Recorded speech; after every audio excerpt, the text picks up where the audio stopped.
নমস্কার সকলকে, আমি গুনগুন। আমি আজকে তোমাদের সাথে শেয়ার করব আমার 3 বছরের কলেজ জার্নির কিছু সুন্দর সুন্দর মুহূর্তের কথা।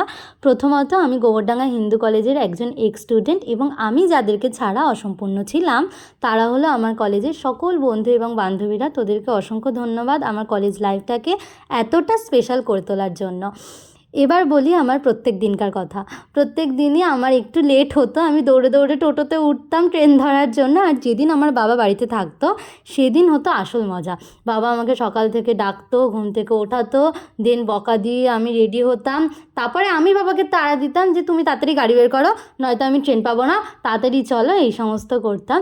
যাই হোক, বাবা খুব ডিস্টার্ব থাকতো আমার উপরে। এই কারণে আমি স্টেশনে গিয়ে, একটা মন্দির আছে আমাদের অশোকনগর স্টেশনে, তো ওই মাকে না দেখে আমি কোথাও যেতে পারতাম না। ভালোভাবে আমি ঠাকুর নমস্কার করে দেন শুরু হতো আমার ঝুম্পার জন্য ওয়েট করার জার্নি। প্রত্যেকটা দিন আমাকে ঝুম্পার জন্য ওয়েট করতে হতো, যেটা আমার খুবই অস্বস্তিকর লাগতো।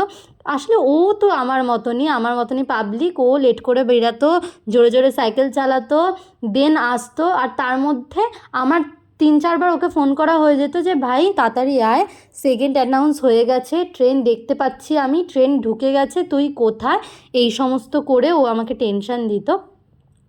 বাট আমরা যখন ট্রেনে উঠতাম না, তারপর থেকে শুরু হতো আমাদের গল্পের ঝুলি। এত গল্প করতাম, চারিদিকের মানুষরা আমাদের দিকে হাঁ করে তাকিয়ে থাকতো যে এই দুটো মেয়ে এত কী গল্প করছে।